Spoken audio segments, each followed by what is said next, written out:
Dis weer storytyd, Shanti en Shaan. Dis koud vanaand.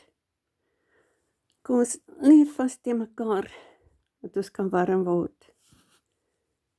Ons is nog op part 1, The Brahmin's Son. Hier is nou die 4de lesing.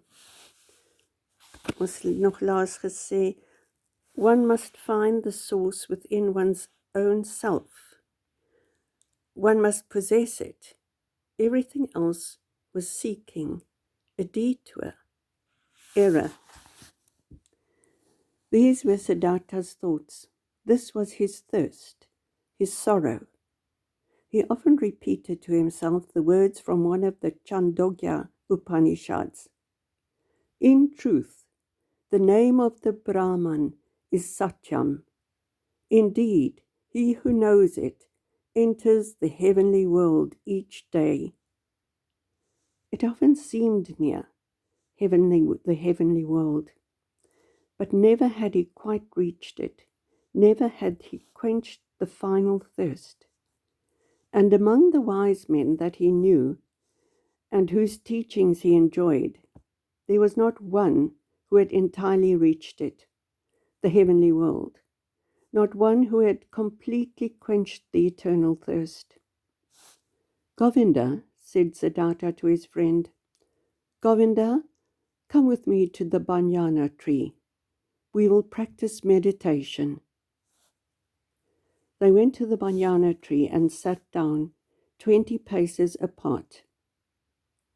He sat down ready to pronounce the Om. Siddharta softly recited the verse. Om is the bow, the arrow is the soul. Brahman is the arrow's goal, at which one aims unflinchingly.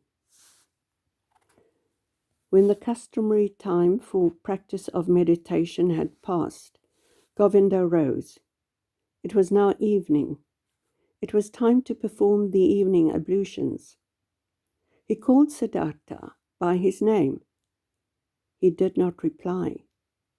Siddharta sat absorbed, his eyes staring as if directed at a distant goal, the tip of his tongue showing a little between his teeth. He did not seem to be breathing. He sat thus, lost in meditation, thinking Om, his soul as the arrow directed at Brahman. Some samanas once passed through Siddharta's town, wandering ascetics.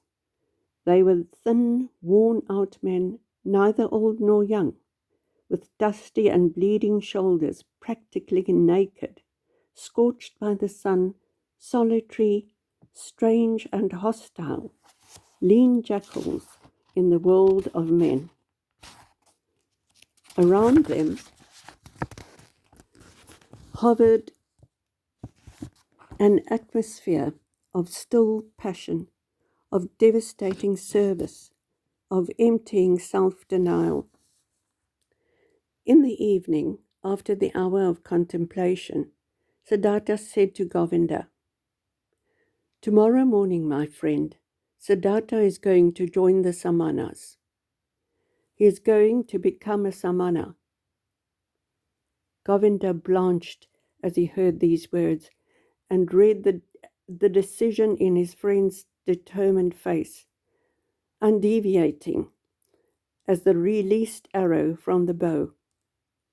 Govinda realized from the first glance at his friend's face that now it was beginning. Siddharta was going his own way. His destiny was beginning to unfold itself, and with his destiny, his own. And he became as pale as a dried banana tree.